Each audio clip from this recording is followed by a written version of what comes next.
Hello and you're welcome. I remember that somebody asked me this question sometime in the past. Somebody presented this, asking me if a sentence like this is correct. And the person was looking at this word here. I think this person was reading and came across an expression like this. It is never seen a house. And he was asking me what this means and if this is supposed to be here. Yes, it is. There are situations where words are formed this way. Yes, these are two different words, but they are brought together and they begin to act as one. Now, before I talk about this, you might have heard some definitions in literature. Let me say like something like definition of poetry. There is a place where you hear something like elevated language, expressing deep emotions using elevated language.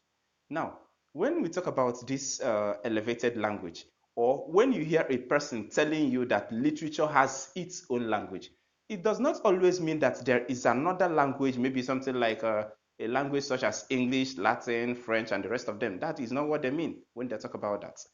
Now, it is the same English language, but because of the way words are arranged, it won't be the everyday word combination that you normally see.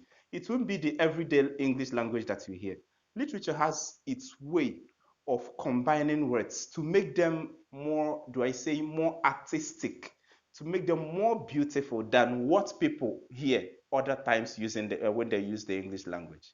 Now, that is what they look at when they talk about uh, any of those definitions, literature, poetry, and the rest of them having to do with elevated language. This is just one of such. You come across things like Latinate syntax, inversion, figurative expressions, idiomatic expressions. All these beautify writings. Writers use them. And when you read things like this, even though they appear in the same English language, but maybe because of the way they are arranged, you find out that they appear so admirable, they appear so beautiful. Now, this is one of such instances where words are used in a way different from the way they normally are used. Okay, when you see something like this, it is never seen a house. It is a house, actually. This particular expression is talking about a house. Take it that this combination here is now functioning as an adjective. Now, it is just like saying it is a house that has never been seen, a kind of house that has not been seen anywhere. This is what it means. This thing functions as an adjective. This is the same thing. It's just like that time when you hear somebody say something like, she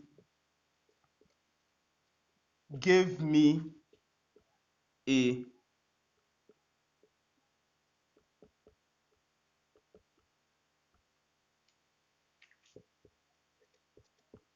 she gave me a get out of here look. Some of these things, many of them, you find out that they are joined using hyphen. This gets out of here, these are different words, but they are brought together. In a situation like this, it is functioning as one. It is now functioning as an adjective. Now, what this means, she gave me a look. She gave me a look that meant, or she gave me a look that communicated, get out of here. Now, maybe the person does not know how else to tell you the kind of look that she gave. The person decided to present it this way. Now, whenever you come across something like this, those times when words are joined with hyphen, different words, just understand it that it functions as an adjective. Check the next word, check what it is qualifying, and you will understand it. There are many situations where these things appear. You get to understand it. And maybe, okay, let me say, and he was giving me that I don't care attitude. I don't care will be joined using the hyphen, meaning that that attitude is such an attitude that portrays that the person doesn't care. That is what it means. This kind of thing beautifies writing. You'd love it if you learn to use it also.